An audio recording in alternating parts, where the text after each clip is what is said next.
So today I was going to speak from one prayer, which is called Madhuram Madhurebhyo, or Shri Kevalashtakam. It is a prayer about the holy name of the Lord. 8 verses. And since everyone here is always so enthusiastic to chant the holy name of the Lord, there's probably no need for me to speak about these prayers. Everybody probably understands the essence already. In one lecture I was recently reading, Srila Prabhupada was speaking. He said, for one who chants and dances the holy name of the Lord with love for Krishna, then what need is there for Vedanta? So what good will your Vedanta do? He said. He was citing that how the goal of the Vedanta is to know Krishna. So for one who is always chanting Krishna's names, then what good will his study of Vedanta do? He says. He's already understood. Of course, still we study Vedanta. Lord Chaitanya himself was very expert in all the conclusions of the Vedanta, and he demonstrated in his discussion with Prakashananda Saraswati how he firmly defeated him on all the conclusions of the Vedanta. But still, in this lecture he was explaining, in fact, I might even have that here. Interesting. I have it right here. Prabhupada is saying that one does not require to become a Vedantist. Simply if one chants Krishna's name, holy name, and in ecstasy dances, he's more than a Vedantist. Actually, Vedanti means one who knows the ultimate knowledge, Veda. Veda means knowledge. And Anta means ultimate, Vedanta. Then what is that ultimate knowledge? Krishna. Vedaischa sarvair aham eva vedam. That is ultimate knowledge. So one who has understood Krishna and Krishna's love, he's dancing. Then what more Vedanta can do? That is the first class realization of Vedanta. Prabhupada was speaking from one verse, Krishnot Kirtana Gananartana Paro. He's speaking about the 6 Goswamis. And how the 6 Goswamis, they taught by their example. They said they were preaching to teach us. Apani Achari Prabhu Jivera Shikaya. Simply teaching what we'll not do unless we practice, he says. That is a very important thing, practice. Practical life. Simply quoting verses like parrot will not be very much beneficial. One must apply. Jnanam vijnanam sahitam. Jnana means to know the thing, and vijnana means to apply the things in practical life. Jnana vijnana sahitam. So we must know the vijnana. How practically? That is taught by the Goswamis. Krishnot Kirtana Gana Nartana. Always chanting the glories of Krishna. Kirtana, Gana, Nartana. Nartana means dancing. Dancing is very good. The more you dance, the more you become light. Means the burden of material contamination becomes reduced. Dancing is so nice. For those of you who want to become light, Prabhupada is giving the recommendation. You dance, you become light. Dancing is so nice. Even if you don't feel ecstasy, if you dance by force, that will also help us. Krishnot Kirtana Gananatana Paro Premamritambo Nidhi. By dancing, we shall develop our dormant Krishna consciousness, love for Krishna. This is nice process. Krishnot Kirtana Gananatana Paro Premamritambo Nidhi. Then you will merge into the ocean of love for Krishna. So this is the highest stage of ecstasy for Krishna consciousness. Always chanting Krishna's name, dancing in ecstasy, and to be merged in the ocean of love for Krishna. These are the perfections. So, Prabhupada is given us the conclusion. The goal of all our study of the Vedas is to chant. And Prabhupada says here also, he says something very nice. He says, even if you do not know the art of dancing, if you simply dance in ecstasy for Krishna's love, that will be appreciated by everyone. This is the art. So this is very, Prabhupada would always emphasize such a joyful process of chanting. So everyone here always derives great satisfaction, great pleasure in chanting the holy names of the Lord. And ultimately, as Srila Prabhupada explains, that is our perfectional stage of life, to always, Kirtaniya Sadahari, to always be able to chant the holy names of the Lord constantly. If we can actually achieve that in this life, then our life will become perfect. So we should understand the great importance or significance of the holy name of the Lord in our life. And this prayer, this Madhuram Madhurebhyo, just 8 verses, I will read them and we'll speak a little bit. Madhuram Madhurebhyopi Mangalebhyopi Mangalam Pavanam Pavanebhyopi Harinam Evi Kevalam. More sweet than all other sweet things, more auspicious than all other auspicious things, the greatest purifier of all purifying things. The holy name of Sri Hari alone is everything. The entire universe, from exalted Brahma down to the lowly clump of grass, is a product of the illusory energy of the Supreme Lord. The only thing that is reality, again I say reality, the holy name of Sri Hari alone is everything. That person is a true preceptor, or a true father, a true mother, and a true friend also, only if they teach one to always remember the holy name of Sri Hari alone is everything. There is no certainty when the last breath will come and put an abrupt halt to all one's material plans. Therefore it is wise to always practice chanting from very childhood. The holy name of Sri Hari alone is everything. Lord Hari eternally dwells in that place where truly exalted, spiritually advanced souls sing in the mood of pure devotion. The holy name of Sri Hari alone is everything. Oh, what a sorrow! What a great sorrow! More painful than any other misery in the world. Mistaking it as a mere piece of glass, the people have forgotten this jewel. The holy name of Sri Hari alone is everything. It should be heard again and again with one's ears. It should be uttered over and over with one's voice.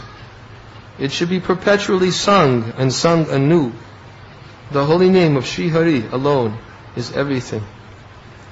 It makes the entire universe seem insignificant as a blade of grass. It splendorously reigns supreme over all. It is full of eternally conscious divine ecstasy. It is supremely pure. The holy name of Sri Hari alone is everything. So, of course, this is a very advanced realization about the glories of the holy name, as revealed by this Vaishnava who's composed these 8 verses in glorification of the holy name. For him, he has full realization how Krishna and his name, they are non-different. And therefore, because he directly perceives Krishna's presence in his name, for him, the holy name of the Lord is everything. Just as Krishna states in the Bhagavad Gita that everything is coming from him, everything is resting upon him. Matak parataram nanyat kinchidasti dhananjaya. He says, there's no truth superior to me, everything rests upon me, just like pearls are resting on a thread. Everything is coming from me, this entire material and spiritual world is coming from me. Aham sarvasya prabhavo matak savam pravartate iti matva bhajate mam buddhabhava samhanvita. I am the source of material and spiritual worlds. Everything is emanating from me. The wise who know this perfectly, they engage in my devotional service and worship me with all of their hearts. So Krishna is everything. Everything is coming from him. Nothing can exist without Him. Everything is resting upon Him. So, of course, we understand that although everything is coming from Krishna and resting upon Him, still Krishna remains distinct and different from His creation. He's always eternally manifest in His original primeval form, as Lord Brahma states in Brahma Samhita, Ishvara Parama Krishna Satchidananda Vigraha, Anadya Ardya Govinda Savakarana Karana. Shri Krishna is the Supreme Controller. He is the original primeval person. He is the eternal body, full of knowledge and bliss, and He is the primary cause of all causes. Everything that is created from Him is all simply a transformation of His energies. But Krishna is so very kind, as Lord Chaitanya describes in his Shikshastika prayers, that the Lord has very kindly made Himself available personally, accessible, in His holy name. As Lord Chaitanya states that your holy name, the Lord, is non-different. You made yourself so easily accessible, these names such as Krishna, Govinda, etc. In these transcendental names you invested all of your transcendental potencies. And there's no hard and fast rules for chanting these holy names of the Lord. So the Lord and His name, they are non-different. Nama Chintamani Krishna's Chaitanya Rasa Vigraha Purna Shuddho Nitya Mukto Binadvat Nama Namino. As described how the holy name of Krishna is transcendentally blissful. It bestows all spiritual benedictions because it is Krishna Himself, the reservoir of pleasure. The holy name of the Lord is complete and is the form of all transcendental mellows. This holy name of the Lord is not a material name under any circumstances and is never any less powerful than Krishna Himself. It is never comes in contact with material nature. It is always eternal and liberated.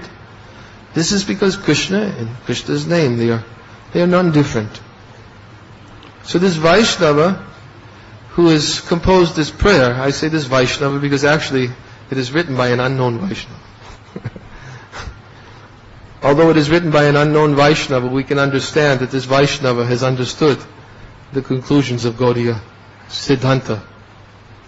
There are many examples, even in our own tradition, how Srila Bhaktivinoda Thakur, he describes in his Harinam Chintamani that he had obtained a manuscript, and when he read this manuscript, although it was from an unknown Vaishnava, he could understand simply by reading this manuscript that this Vaishnava must have had association with Haridas Thakur.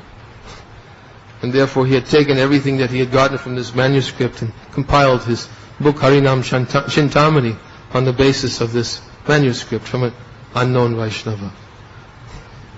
So by the symptoms, we can see the symptoms of these prayers, we can understand that this Vaishnava is truly understood the conclusions, because for this Vaishnava, he's realized that there's nothing greater, there's no greater treasure in this world than the holy name. It's the most sweetest of all sweetest things, the most purifying of all purifying things, the most auspicious of all auspicious things. The holy name of Sri Hari alone is everything. So, of course, sometimes we may hear certain statements in the material world. There are many songs that we hear, love songs, persons.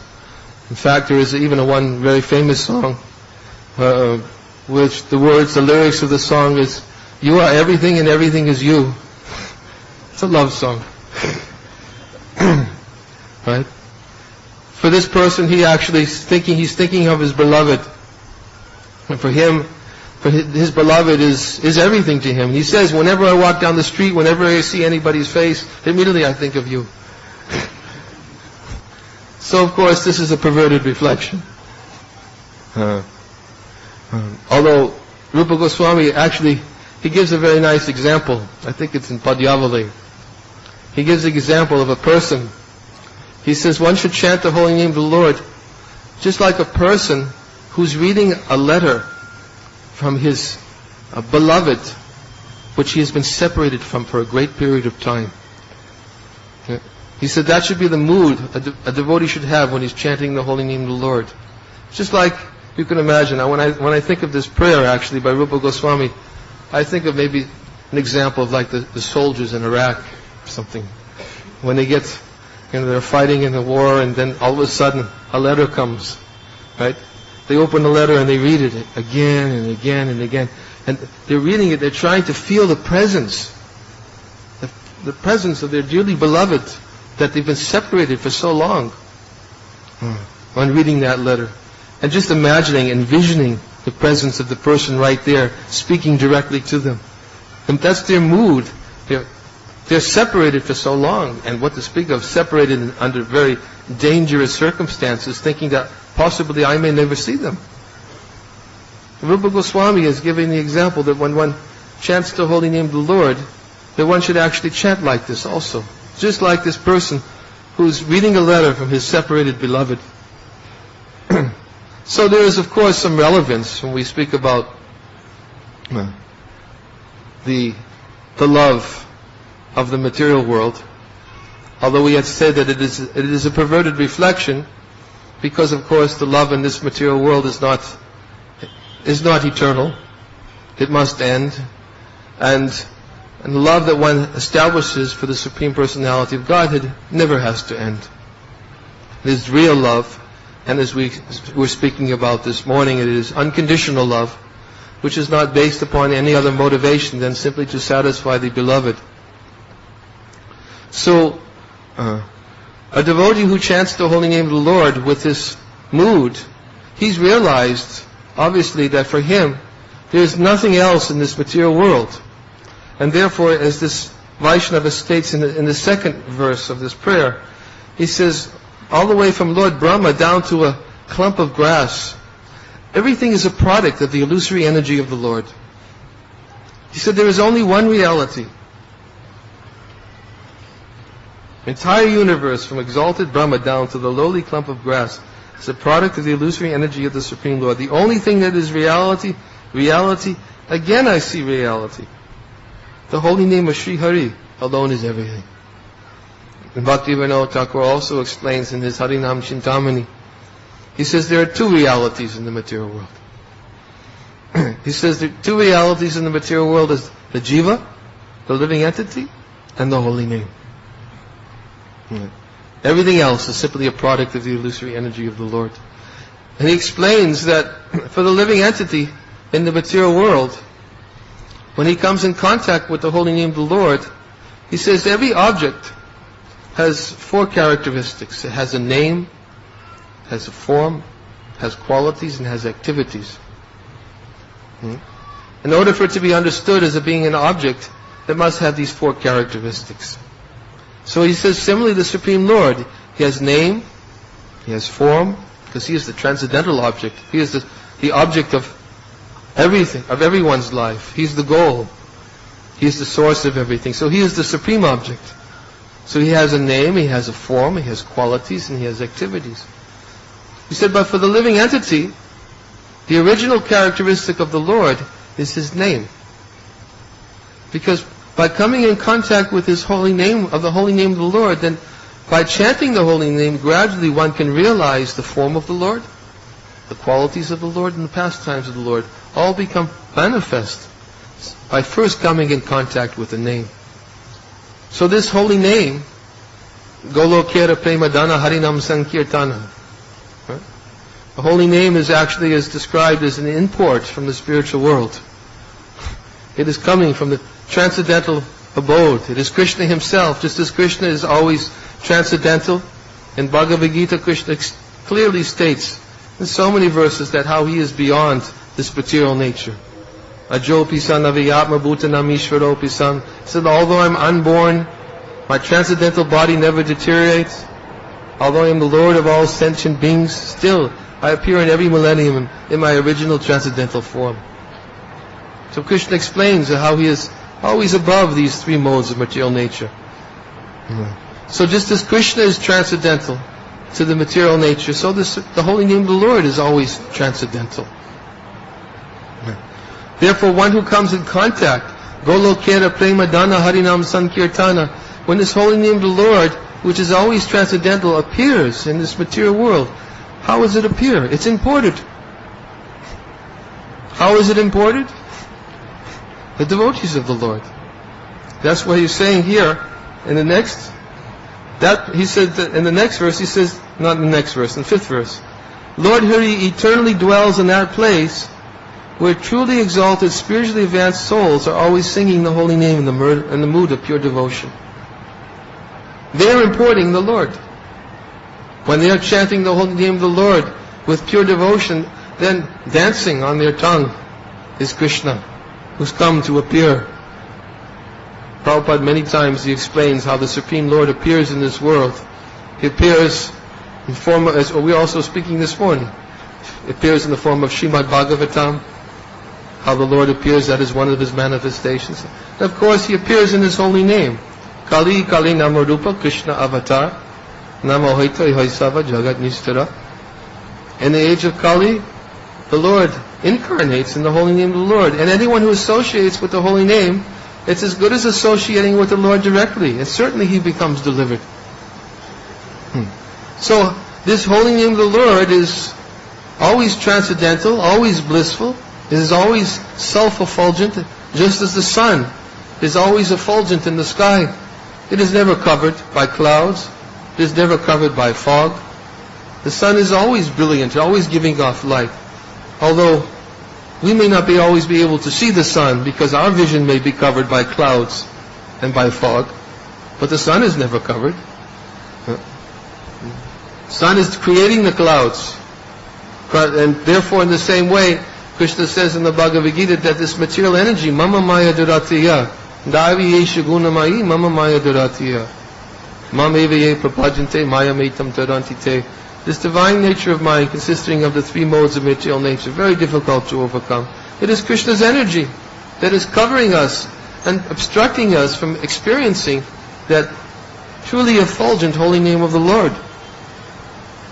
But of course, we can remove that covering. Krishna says, if you surrender, I will remove the covering, I'll remove all the obstacles, I'll remove the clouds from your vision, so that you may see always that the sun is always bright, just as the holy name of the Lord is always transcendentally blissful. The holy name, form, activities, and pastimes of the Supreme Lord, they're always transcendentally sweet, just like sugar cane, as Rupa Goswami explains. But one who's been afflicted by the jaundice of avidya, he cannot taste anything sweet. But it is very wonderful that if one very carefully chants these sweet names of Krishna every day, then a natural relish will awaken with his tongue and his disease will become destroyed at the root. So Rupa Goswami is explaining that for one who's been afflicted by this jaundice of avidya, he cannot taste anything sweet. If any of you ever had jaundice, right? You take sugar, it is very, very bitter. Very bitter. But it is recommended you eat sugar, and it will take away the disease, gradually. You have to tolerate the bitterness, and then gradually it becomes sweet as you become cured. So Rupa Goswami says that one who's been afflicted by the jaundice of vidya cannot taste anything sweet, although sugar by nature is sweet. Krishna's name by nature is so sweet. Madhuram Madhurebhyopi is the sweetest of all sweetest things. Sometimes we're hankering for something sweet, right? Looking for the Maha sweets or something. Of course, that is Krishna also. But even sweeter is the holy name. So sweet. But how to taste the sweetness? We have to cure the disease. Therefore, Rupa Goswami says, carefully chanting, very carefully chanting these sweet names every day, then what happens? A natural relish will appear upon the tongue, and this disease will become destroyed at the root. So therefore, the holy name, when appears within this world, by the mercy of the Supreme Lord and by the mercy of the devotees of the Lord, who are the transcendental importers, they are bringing that transcendental holy name, that transcendental vibration, when vibrated upon their lips, they're actually bringing forward Krishna, who's manifesting in this transcendental sound vibration. Prabhupada says that in his commentary on the Hare Krishna mantra. The chanting must be heard from the lips of the pure devotee. Right? He says, and when it's heard in this way, then it has the powerful effect is there. It acts upon the ear, it acts upon the heart.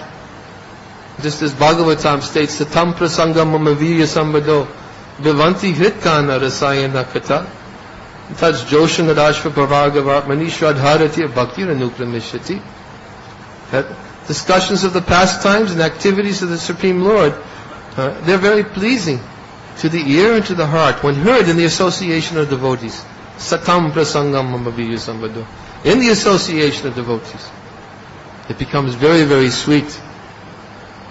Prabhupada would always give that example of how Shukadeva Goswami, by his recitation of Srimad Bhagavatam, he is also chanting. Chanting Krishna's names means chanting the holy name of the Lord. It means also chanting the glories of the Lord. It is also non-different from chanting.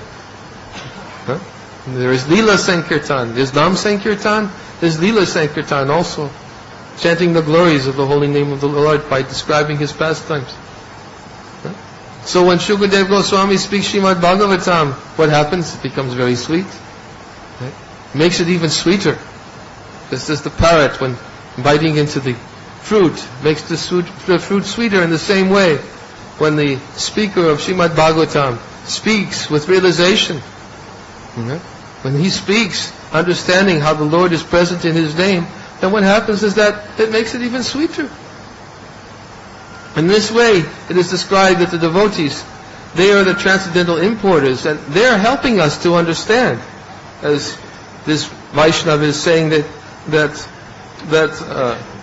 person is a true preceptor, a true father, a true mother, and true friend.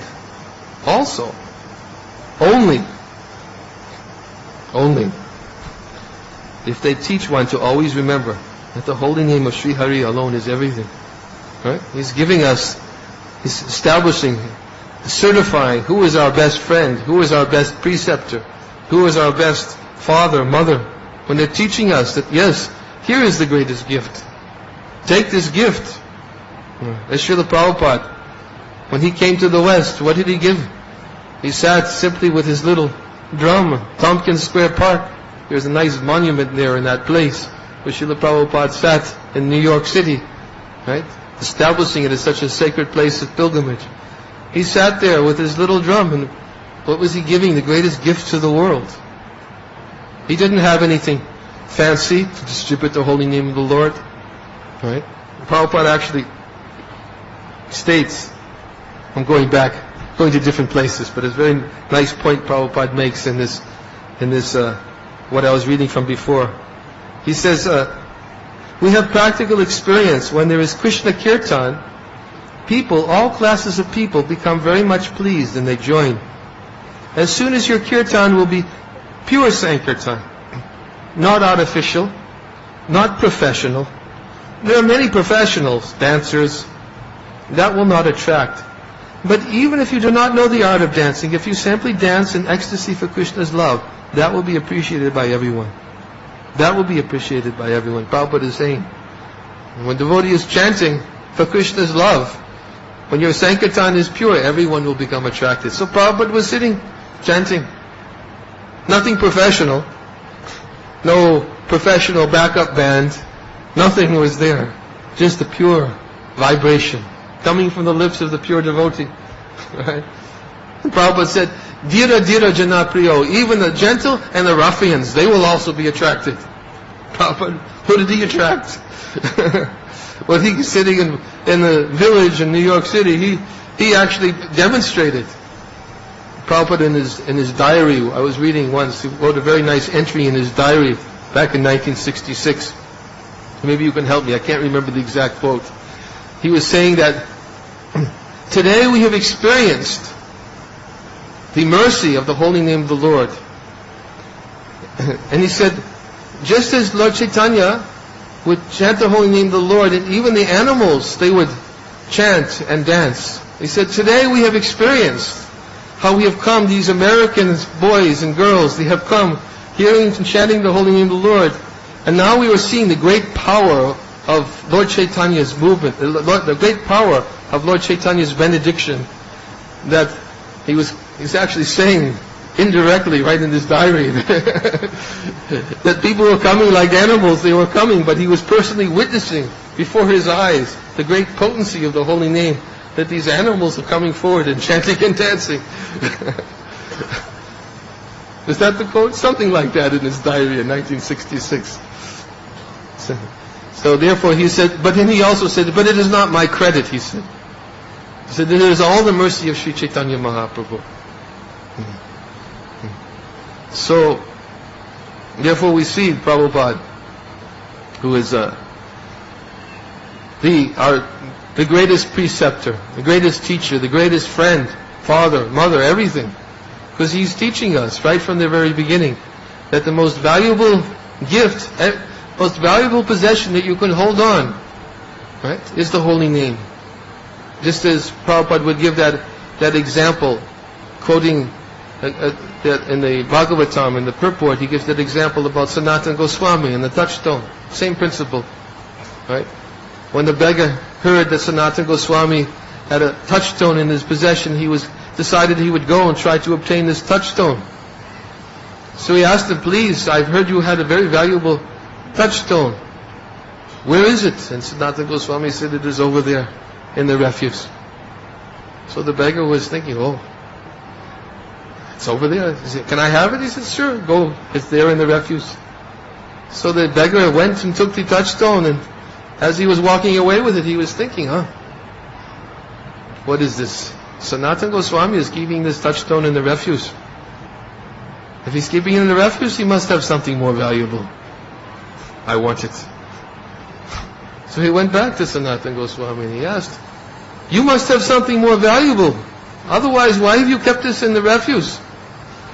Sanatana Goswami said, yes, I have something more valuable. But if you want it, then you have to take this touchstone and you have to go to the river and throw it in the river and then come back. I'll give you that which is more valuable. Right? So the beggar, he was very eager to get something more valuable. Right? So he went to the river and threw the touchstone and came back and said, now, am I qualified? Please give me what is more valuable. Sanatana Goswami said, yes, this is the most valuable. And he initiated it in the holy name of the Lord. Again, same example. Nothing more valuable. We may think touchstone is valuable, but yet, here in this prayer also, this Vaishnava is saying, he's lamenting. Oh, what sorrow, he says, what a great sorrow. More painful than any other misery in the whole world. Mistaking it as a mere piece of glass, the people have forgotten this jewel. The holy name of the Lord, Hari, of Sri Hari alone is everything. He's lamenting in this way. What greater lamentation he's saying it is. That although this is the most valuable jewel, most people do not recognize it. They're mistaking it simply as some piece of broken glass. Which reminds me of that nice story that Sachinanda Maharaj tells in his Nectarian Ocean of the Holy Name of the Lord. He tells the story about the disciple who wanted to get the most valuable instruction, confidential instruction from his spiritual master. Right? So he asked his spiritual master, please, give me whatever, what you have, give me the most confidential instruction that you possibly have. So his spiritual master instructed him in the glories of the holy name of the Lord. And the disciple, upon hearing these instructions from his spiritual master, was thinking, now I have something so confidential. I've been given the most rare, valuable jewel, gift, and it's very confidential between my spiritual master and me. So while he was leaving the ashram and he was walking, he saw some washerwomen. They were washing some cloth. And they were beating the cloth with stone. And while they were beating and washing, he heard, what is this? They were chanting Hare Krishna while they were washing their clothes. He began to think, how is it they were chanting Hare Krishna? I thought my spiritual master gave me something confidential. So he continued walking and he saw some fishermen. And the fishermen were hauling in nets. And while they were hauling in the nets, they were chanting Hare Krishna. What is this? Chanting Hare Krishna. And then he continued his walk. He saw some young boys playing ball. And while they were playing ball, they were chanting Hare Krishna. He said, that's it. I have to go back. Again, I have to get this clarified. What is this? I thought I got something so confidential. And now it's just simply on my mere walk, I'm seeing washerwomen, fishermen, young boys, they're chanting Hare Krishna. So he went back and spoke to his spiritual master and said, please, tell me, what is it? Can you explain to me? I thought you gave me some confidential instruction. I saw these washerwomen, these fishermen, these young boys. So the spiritual master, instead of explaining everything to him, he gave them a very valuable jewel, a stone. He said, you take this very valuable stone. He said, you bring it back to them and see if they can appreciate its value and give you something of equal value in return. So the disciple, he went first to the washerwomen, and they were very simple village women. They did not know anything about valuable stones. He didn't tell them what it was, he just simply showed them. And they looked at it and said, oh yes, we can use it. And they started to beat their clothes with it. So the disciple, he understood, oh, they don't understand the great value of this stone. So he took it back and he went to the fishermen. He showed them the stone, and the fishermen looked at it, and they also knew nothing about valuable stones. They thought they could use it as a weight for their fishing nets. So they were going to tie it to the nets and throw it out into the ocean to catch fish. The disciple could understand, no, they don't understand either. So he went to the young boys, and he showed the young boys. And the boys, they also could not appreciate. They did not understand. They took it and they thought, maybe we can use it as a ball and play catch. So then the disciple went back to the spiritual master, and the spiritual master said, so? Did they appreciate the value of this stone? Did they recognize its value? And the disciple said, no, they could not understand. They could not appreciate its value. So then the spiritual master said, similarly, many people may chant Hare Krishna, but they'll remain indifferent to the holy name of the Lord. So he instructed his disciple in this way that, yes, although the holy name may be accessible, one should not remain indifferent. One should know the real value of the holy name of the Lord. Yeah. When one hears, right, one hears the truth, the glories of the holy name of the Lord, just as it's described in Chaitanya Charitamrita. Krishnadas Kaviraj Goswami says that one has to learn about the truth and beauty of the Lord's holy name by hearing the revealed scriptures from the mouths of Vaishnavas. There's no other way to taste the sweetness of the Lord's holy name. Right? So when he brought the stone to the washerwomen, and he brought him to the fishermen, he didn't describe anything. They knew nothing. And therefore they could not recognize its value. But the spiritual master had instructed his disciple in the glories of the holy name of the Lord. And therefore, because he had received the confidential teachings of the glories of the holy name of the Lord, it is understood that he should appreciate the great value of the holy name of the Lord and not remain indifferent to the holy name. Therefore, one has to hear such prayers as this to understand the true glories of the holy name. And then, when one understands how the holy name of the Lord is supposed to be everything for us, it's our connection to the spiritual world, it's our connection with the spiritual master. It is our connection, it is our means for going back home, back to Godhead. As described in the Chaitanya Charitamrita, the holy name of Krishna will bring one to the lotus feet of Krishna. Could there be anything more valuable? Could there be any greater gift that one can possibly obtain in this life than to receive the gift of the pure holy name of the Lord? It brings one to the lotus feet of the Lord. Therefore, one who understands that he's received such a great gift, he'll never remain indifferent. He'll always chant the holy names of the Lord with great enthusiasm, with great determination, with a great desire to achieve the full perfection of chanting the holy name of the Lord, to realize how the holy name of the Lord Hari is everything. That should be our aspiration in this life. And fortunate is that person who's received the great gift of the holy name of the Lord. And fortunate is that person who, upon obtaining that holy name of the Lord, he chants the holy name of the Lord with great faith. Great faith. As Bhaktivinoda Thakur says, Shraddhavan Janhe. Yeah? He's appealing to those, oh men of faith, great faith. Shraddhavan. Take this holy name of Krishna Make your life perfect. Chant these names with complete faith and with a desire to clean the heart and to achieve the lotus feet of the Lord. And ultimately you will realize how Krishna and His holy name, they are non-different. This is the great glory that is available to us. We are so fortunate to have received this most valuable gift of the holy name of the Lord. And if we go on chanting with great enthusiasm these names in kirtan, in the association of Vaishnavas, and also chanting with our beads very attentively, chanting very, very attentively, always carefully, trying to avoid the offenses to the holy name of the Lord every day, chanting, then gradually we'll begin to experience this Chaitodarpana Majanam, this cleansing that will take place within the heart, and the Lord will reveal Himself fully to our eyes and within our hearts, how He is personally manifest in this holy name of the Lord.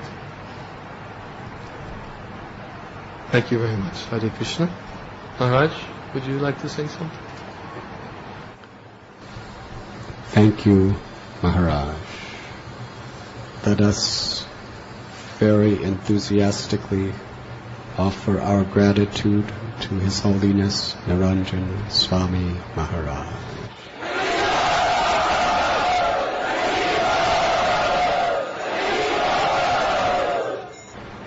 Harinam eva kevalam kalo naste gatir anyatha. Lord Chaitanya Mahaprabhu spoke this verse to Prakashananda Saraswati, who is powerful, learned scholar, who had tens and thousands of disciples who were sannyasis of the Mayavad school. He was like an emperor amongst renunciates, so deeply learned in Vedas. He challenged Lord Chaitanya, why you are singing and dancing with all low-class sentimental people? Why you do not come in our section and study Vedanta and discuss such subjects? After all, you are sannyas of our line. Come, be amongst your comrades. Sri Chaitanya Mahaprabhu, although the supreme, all-powerful cause of all causes, accepted such a humble position. He said, my Guru Maharaj told me that I am not qualified to study Vedanta. What will I learn? Very difficult subject. He told me that I will realize everything by simply chanting the holy names. And then my Guru Maharaj gave me this precious jewel of a verse and told me to keep it with me always within my heart. Harinam eva kevalam kalo nasteva gatir anyata. That in this age of Kali there is no other way except the chanting of the holy names of Lord Hari. And I have taken that instruction as my life. My Guru Maharaj told me that you take this name, and I started chanting. And tears were flowing from my eyes, my hairs were standing on end, my voice was choked up, my limbs were trembling. I'm becoming mad. What is this name doing to me? So I went to my Gurudev and asked him, what's happening? He said, very nice, my son. You have attained perfection. That is the power of the holy name. Nothing else has this power to awaken the dormant, ecstatic love of God from our very heart, to awaken the sleeping soul. Jeev jago Gaura Chandra bole, kota nidra chayo maya pisa chira kole. Bhakti Vinod Thakur explains how Sri Chaitanya Mahaprabhu, he roamed from town to town and village to village with this message. Wake up, sleeping souls. You are all eternal servants of Krishna. Nitya Siddha Krishna Prema Sajya Kabunai Sravanadi Sudichiti Koriya Yudoi. The love of God, which is the only true happiness of the soul, is dormant within your heart. But you are sleeping. You are sleeping in a vast dream on the lap of Maya. Wake up. Mukunda Madhava Hari. And he taught, this is how we wake up. By loudly chanting the Lord's names, by hearing the Lord's names, in the association of devotees. There's no other way in the age of Kali. What a supreme benediction. Daivi heshu gunamayi mama maya duratyaya mam evam ekpapadyante maya metatiramti te.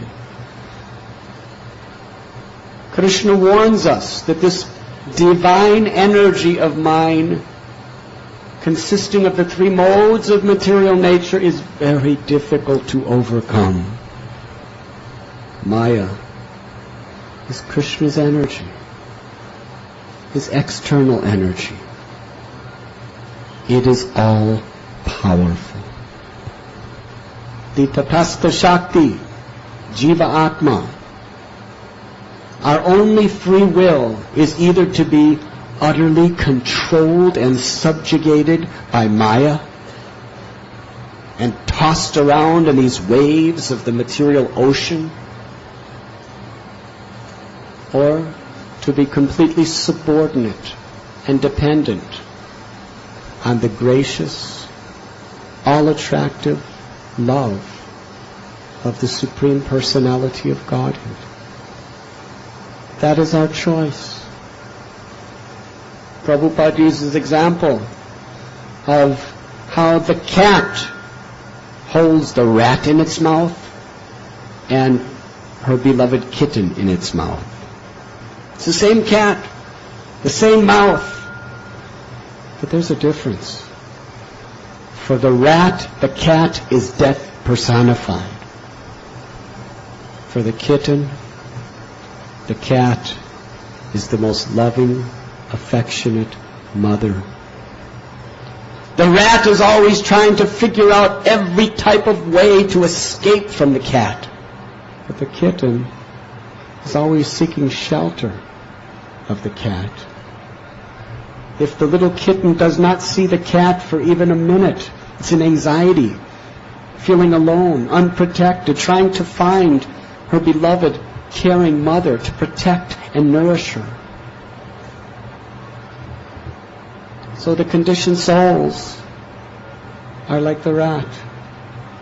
We're trying to escape the shelter of Krishna.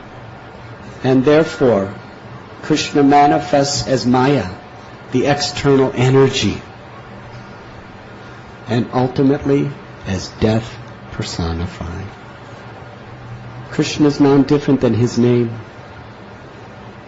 Kali Kale Nama Rupe Krishna Avatar. Krishna has descended within his name to give us shelter. He is incarnated within the name to give us shelter, to nourish us, and to reveal all of his love to us. Because the name of Krishna, Nama Chintamani Krishna Chaitanya Rasvigraha, it is the most precious Chintamani jewel of creation. There is nothing so precious, because nothing else can give us the benediction of eternal life and eternal love. But we must understand the value of chanting Krishna's names. And it is for this reason His Holiness Naranjan Swami Maharaj has come to to this extraordinary city of Bombay to enlighten us in the supreme value of the holy name. One of the greatest misfortunes is if you have something great but you do not understand its value. You'll waste it. You will not take the full advantage of it. You'll take it as something ordinary, and you'll think that things have no real value at all are more important. But that's what we're doing every day. When we're trying to chant the holy name, the mind is wandering to so many ideas, so many thoughts, so many desires, so many aspirations, which really means your mind is trying to deceive you to think that to fix its attention on something else will give you a greater value than keeping it in Krishna's name. And this is how Maya, through our mind, is stealing away our life, moment by moment. When we understand with faith the power and glory of Krishna's name, then only can we take shelter. Otherwise, our chanting is casual, or perhaps ritualistic, inattentive. Two things are very important: a very mature and honest understanding of the dangers and sufferings of material existence, and faith that the holy name of God has descended to give us supreme shelter.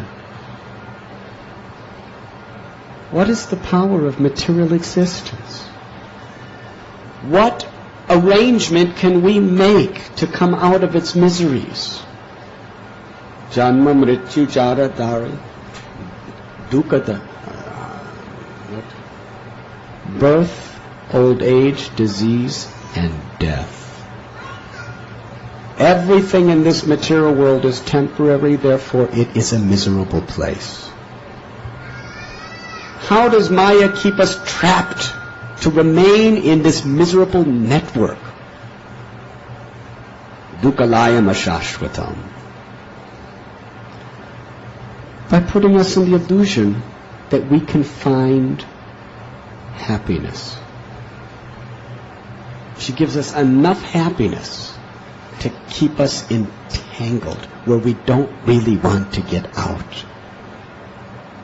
Study the power of material existence. Bhumi rapo nalo vayu kamano buddhar evacha. Ahankara. There are 8 material elements.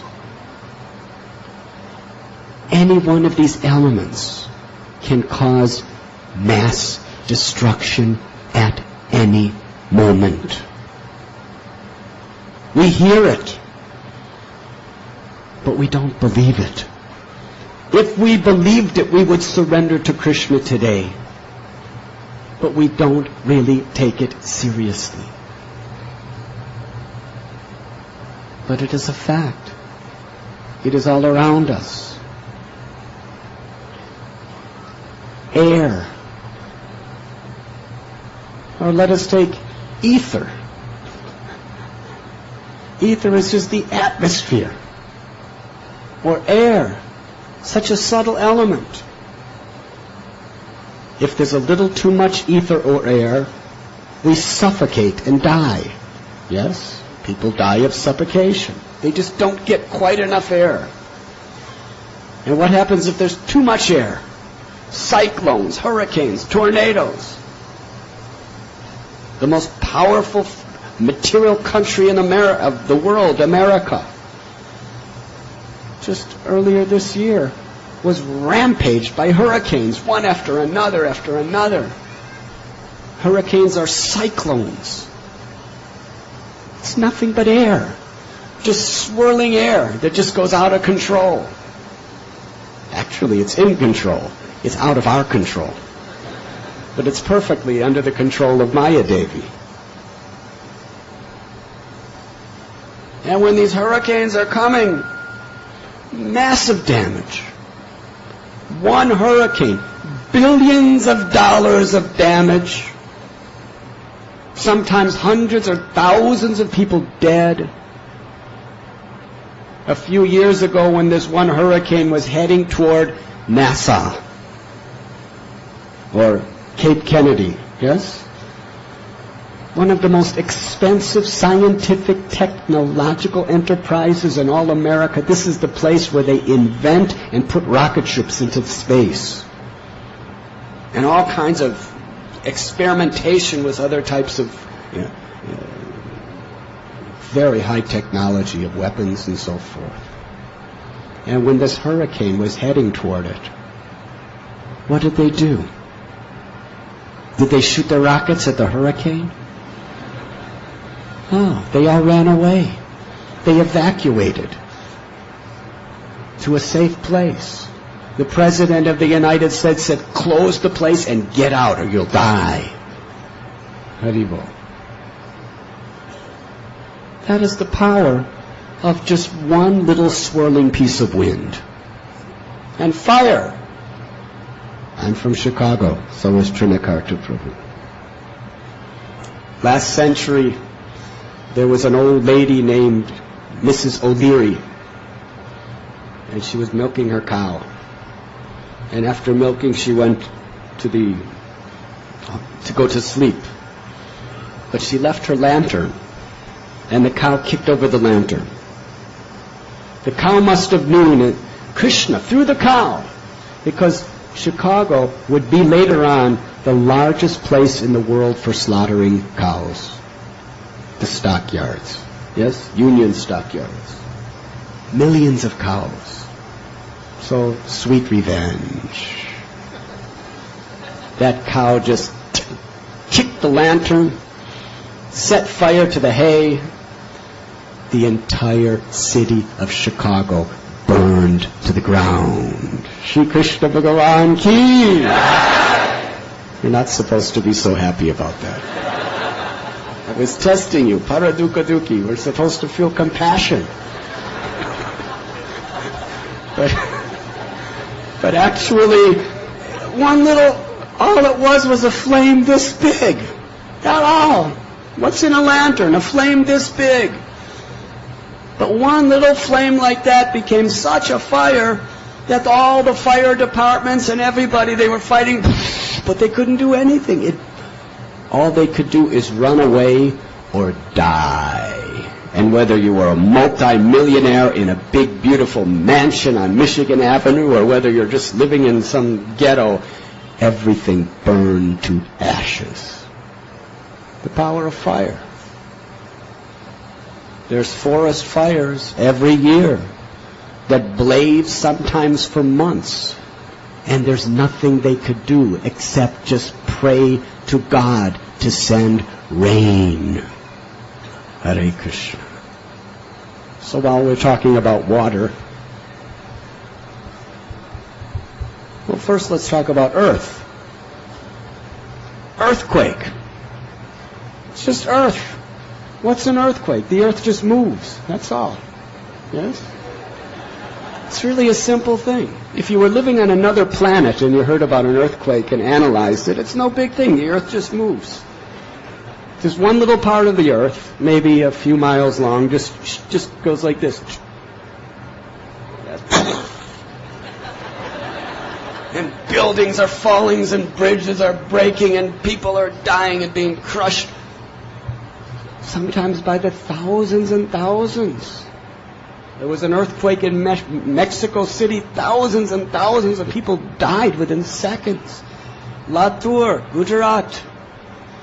What is it? The power of earth. Just one little movement. It just moves a little. Mass destruction. Now what if it moved a lot? There would be no life left to talk about it. And water. If there's not enough water, there's drought. There's no possibility of survival. If there's too much water, flood, devastation. The crops are destroyed.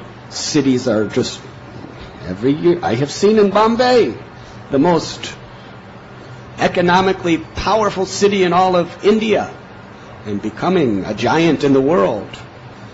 But one cloud just pours down water, and the city is paralyzed. You have seen? The trains stop, the airport stops, the traffic stops, except Srinathji has a submarine car that can take you through that rain. He's very expert. I had to go to airport. It was huge monsoon storm, massive monsoon storm. And the water was so deep that people, even in their big, beautiful cars, they just left it and were just walking barefoot. There was no taxis. There was no anything. They had to walk miles and miles and miles. And Srinathji was driving through it all. We were the only vehicle that worked. Some mystic power. But it was our pleasure to be going. But everybody else, because as we were going, wherever it went, because it was creating, when a car moves through water, just everybody around was practically getting knocked down by the water that was coming from the car as it was moving. Yes? So water. And we have just seen what a little combination between earth and water can do to the world. It's a tragedy. It's a crisis that we weep over. But we should also understand. Padam padam vipadam na tesham. It's serious. There's danger at every step in this world. When water goes a little bit out of control, utter devastation. Tidal wave. Hundreds and thousands of dead, billions of dollars of property destroyed, so much suffering. And this is the elements that God has given to actually sustain the planet. But when there's massive sinful activities, the very gifts of God that sustain our lives react in a massive way to create destruction. And the bombs that people are building, what is it? It's just the fine elements of God's creation being put together by the minds of human beings to be weapons that can destroy tens of millions within seconds.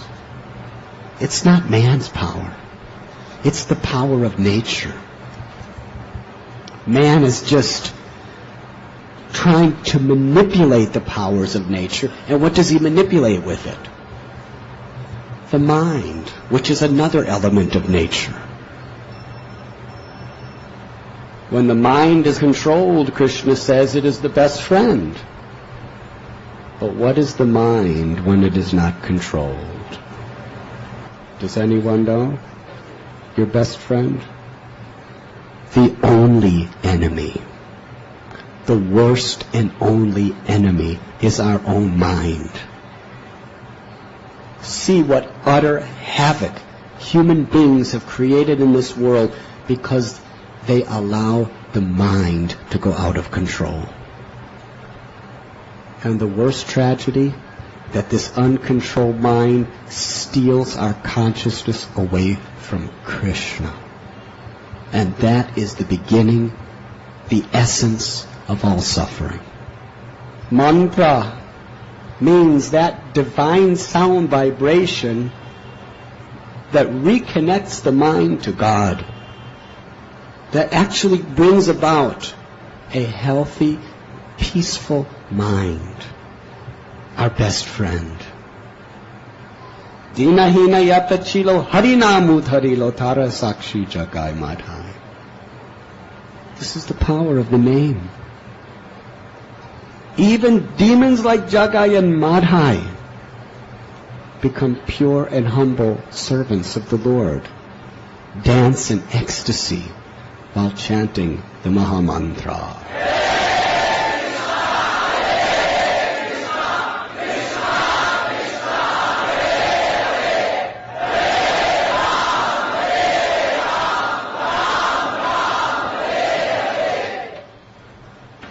In this age of Kali, a tsunami, tidal wave of ignorance has just devastated,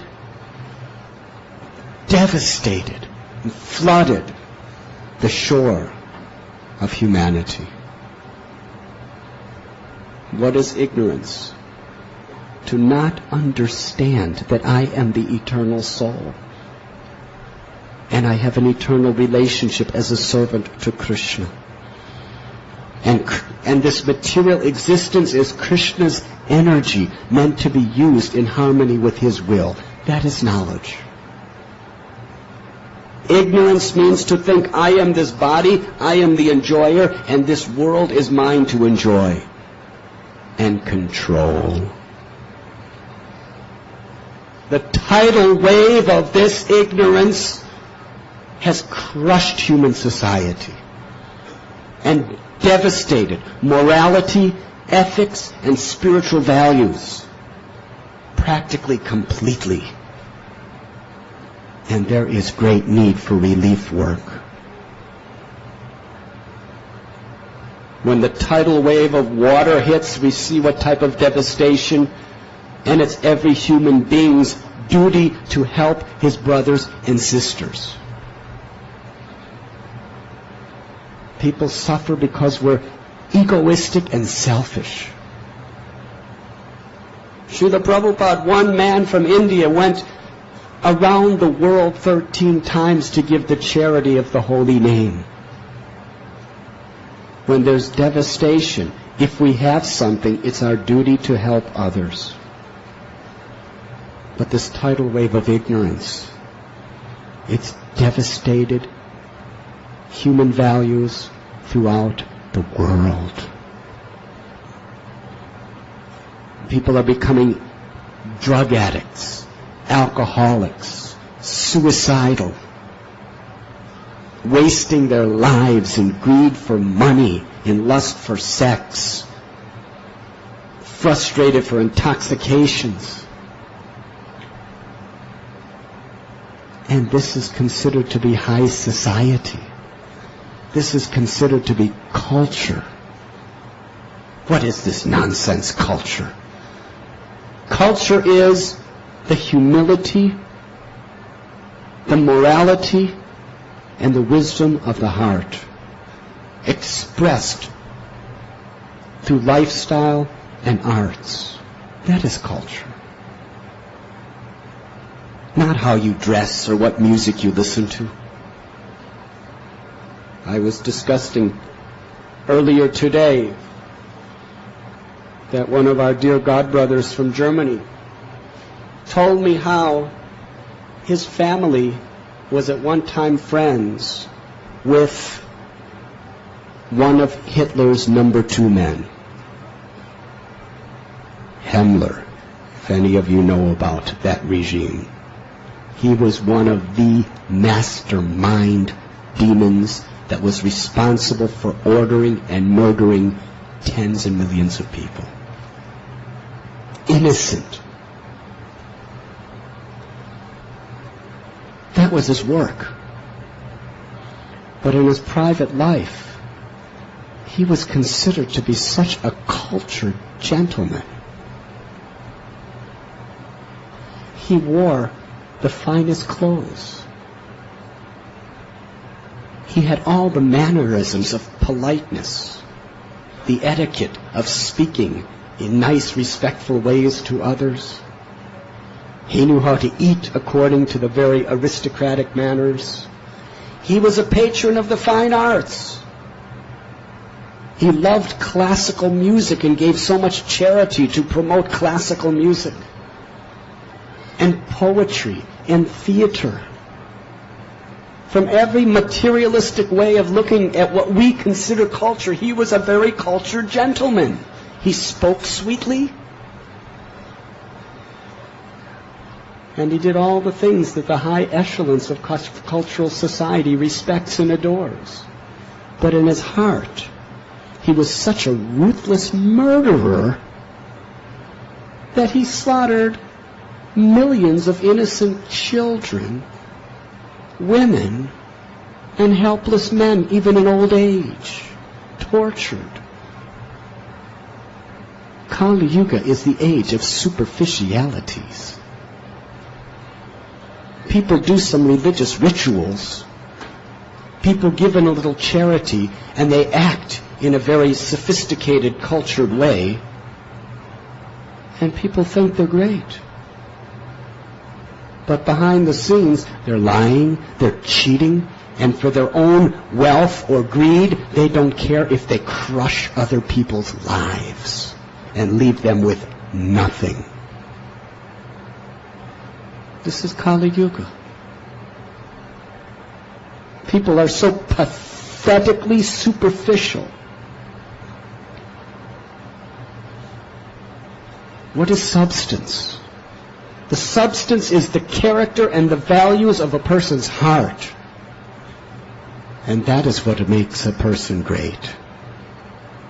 Yadyaracharati sthasthat tad evetanojana sayat pramanam kurute lokasthadanavaratate. What great people do, the common people will follow. Look at Kali Yuga. What kind of a tidal wave of devastation has come upon us throughout the world? The leaders of the society, who people all over the world are trying to follow their example and imitate, are people of low character. People with physical power, athletes. Now actually, if a person's a great athlete, and by his example in words is teaching values, morality, and spirituality, that's a great thing. But so many of them, they're just greedy for money. They're drunkards, they're woman hunters, taking intoxications. These are the great heroes of today, athletes. Many have no moral values whatsoever. And who are even greater than the athletes? The cinema stars and television stars. So powerful is their influence. I spoke before. There was a great actor in the 1950s and 1940s and 50s. He smoked a cigarette, and it looked so sophisticated the way it would hang from his mouth. And he would talk while smoking that cigarette. And he would make love while smoking that cigarette. And he would shoot people dead while smoking that cigarette. Millions of Americans and Europeans started smoking cigarettes and holding it the same way. Yadyaracharati srestas. He's their hero. We must be like him. Yes. I spoke with a big person from the television industry in America some years ago, and he told me that practically all of these people are so degraded. But they love to put a masquerade that they look very nice. So selfish, so egoistic.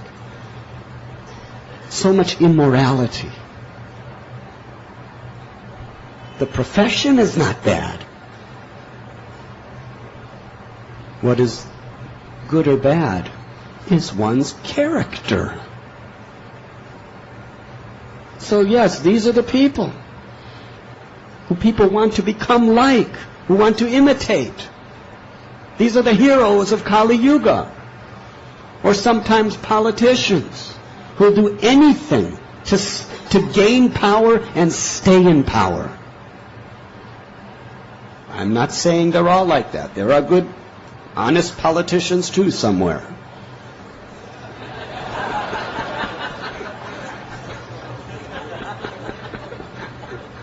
All respects to any good politician. But many?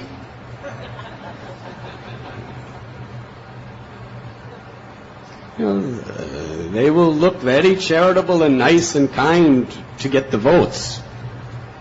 But behind the scenes, what they may do to gain their power and keep their power. So much corruption. So this is the age of Kali, where the leaders and heroes of society are generating the wrong message. And therefore the masses are lost, devastated of practically all good qualities. Krishna tells, religion is taken to be irreligion, and irreligion is taken to be religion. Therefore, Sri Chaitanya Mahaprabhu told us this tidal wave of ignorance has hit the earth in a most powerful way, and the inner virtues of humanity are devastated. There must be relief work. Therefore, Bharata Bhumite Hoila Manusya Janma Jar Janma Sarataka Kara Kara Para Upakar. We need welfare in this work. He ordered every person in India, and he ordered every one of his followers, be an instrument of compassion. We have heard from Radhanath Swami Maharaj the priceless value of the holy name. We have it. It's given to us. Why are we lusty and passionate for the broken glass of this world? However it sparkles and shines, if you become attached to that glass, it's going to cut you and make you bleed in your heart. It's a warning, and it's true. So yes, we must understand, what is this age of Kali? What is the condition of our own heart, and what is the condition of the world? And we must also understand what Sri Chaitanya Mahaprabhu declared to be the prime benediction for all humanity. Nam Akari Bahuda Nija Sarva Shaktis. Krishna has descended with all of his power, with all of his beauty and sweetness. The full-fledged love of God is to be realized in chanting his holy name.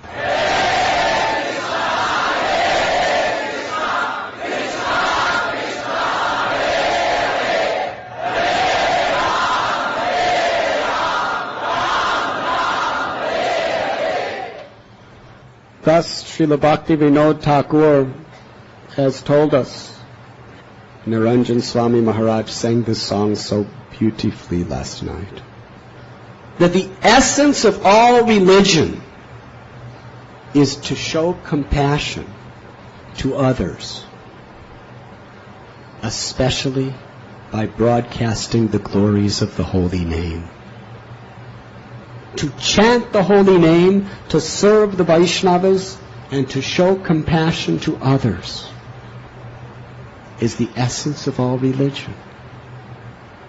And what is the greatest compassion we could do? Physically, we show compassion by doing welfare work for those who are suffering. Emotionally, we show compassion by encouraging people, by kindness to others.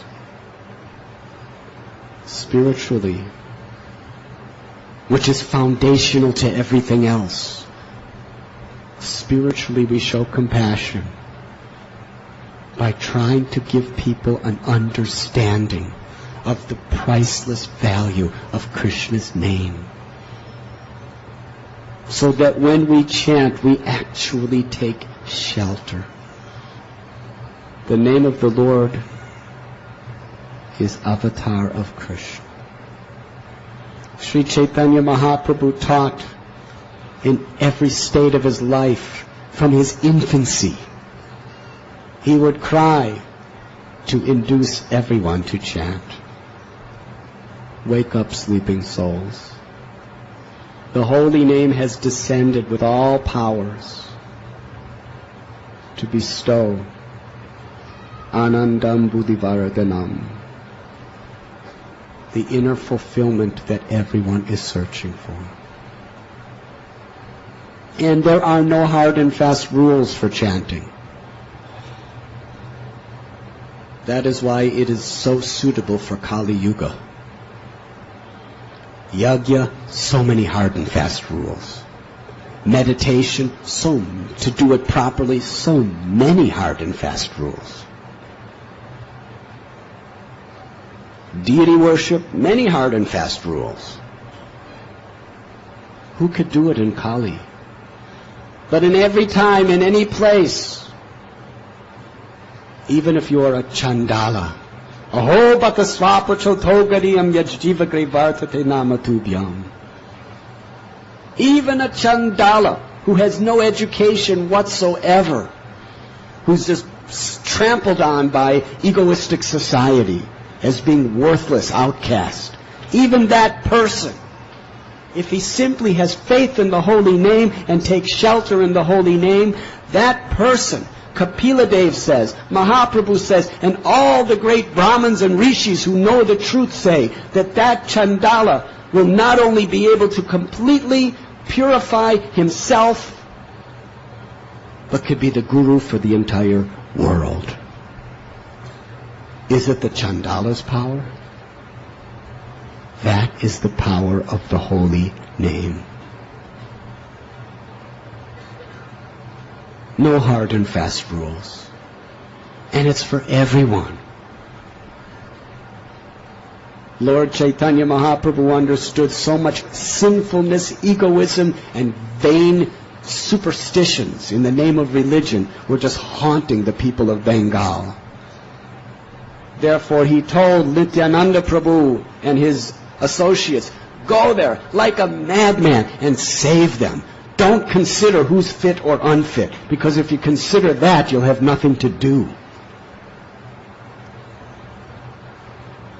With the tidal wave of Nam Sankirtan, devastate all lust, envy, anger, greed, pride, illusion, all ignorance. Wash the heart clean and allow the pure essence of love to awaken. That is the benediction of chanting the holy name.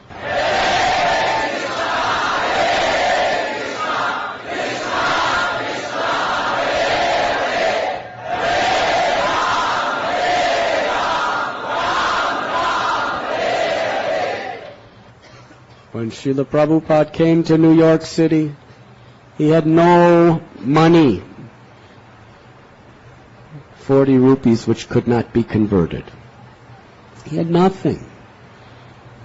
He did not have a healthy body. He had an old, sickly body, materially. At least appeared that way. He had no wealth. He had no he had nothing. He had a box of books. And what did those books tell?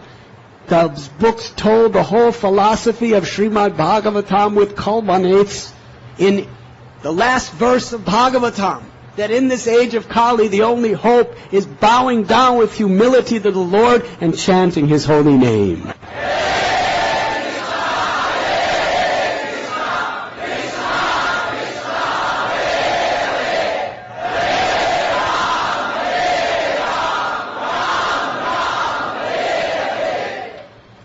All he had was faith in the holy name and the compassionate order of his guru to spread the holy name all over the world and see the power. Thank you very much. Srila Prabhupada ki jai. Would you like to speak a few words? Hare Krishna. This is a great time to be in Chopati. It seems like it's been a constant transcendental party the last week. But I was thinking of when Maharaj was talking about dancing in kirtan. One devotee asked Prabhupada, he said, I don't feel ecstasy when I dance in kirtan, so what to do? And Prabhupada said, you keep dancing, and gradually this ecstasy will come. And it's a fact, we have to sometimes be aggressive to dance for Krishna, and not that we want to make a display. Krishna says, all that you do, all you eat, as well as you offer and give away, as well as all austerity you perform, you do as an offering for me. So we can dance for Krishna in such a way that Krishna will see us and we will feel ecstasy. This is the process. It's not like anybody's going to force you to dance. You have to try to do it on your own, and this ecstasy will come. In America, they have Western movies. You know about Western movies? And sometimes they would tell a guy to humiliate him. They would shoot bullets at his feet and say, dance, dance. So nobody's going to force you like that to dance for Krishna. So we have to try to dance on our own, and gradually we'll feel this ecstasy. Be a little transcendentally aggressive. There was one Mataji in Chicago, I remember back in the Sankirtan, back in the 70s, and Jagadatri Devi Dasi. She asked Srila Prabhupada a question when Prabhupada was in Chicago. She said, Srila Prabhupada, as women, we're taught to be humble and meek and all these qualities of women. So how is it that when we go out to the airport that we're supposed to be aggressive? And Prabhupada said, just like when you go to the airport and there's a man sitting in a chair and he's sleeping or whatever, and you go up to him and say, please wake up, take this book, Jeev Jago, get out of ignorance. All right? So Prabhupada said this is aggressiveness for Krishna, for preaching Krishna consciousness. It's transcendental. But then when you come back to the temple, you have to reverse your role, become humble and meek. Wear this necklace of Trinadapi Suni Chena around your neck. And so that's a nice process. It makes Krishna consciousness very ecstatic. And then you have aggressors on the other side. People who are aggressive thieves, right? They steal and plunder, but then they talk about morality. Isn't it? Some thieves may plunder a village, and then they go out into the forest to divide up all their riches. And one thief will say, now let's divide this up morally. The Europeans came to America, right? And what did they do? They plundered, they killed the poor Indians, cheated them out of land for some beads and this and that. And now, the Americans, they talk about morality. But they're killing every year so many cows, so many babies, polluting the air, right? Polluting the water. So we have a great opportunity in Krishna consciousness by the mercy of Lord Chaitanya Mahaprabhu and the mercy of Srila Prabhupada to give the world a little light. They're simply in darkness. And what is that light? Harinam, Harinam, Eva Kevalam, Kalo Nasteva, Nasteva, Nasteva. Gati Anyata. There's no other way than to getting a taste for the holy names, right? We can learn so much scripture. We can have so much gyan, and it's good. We should learn as devotees for preaching. But really, our aim should be getting a taste for the holy names, so we can dance in ecstasy and feel transcendental joy and happiness. Srila Prabhupada was giving a lecture in Hawaii one time, and he gave a very deep philosophical lecture. And then at the end of the lecture, Srila Prabhupada closed the book. And he said, what is the use of all this philosophy? We simply want to know what is in Krishna's lunch basket. So we need to, again, develop this taste for chanting Hare Krishna. And of course it comes first and foremost through our humility, our service attitude towards Vaishnavas. And then Krishna will see us. And then we'll automatically want to dance in kirtan and feel this transcendental joy. So these two great Maharajas, Radhanath Swami and Maharajas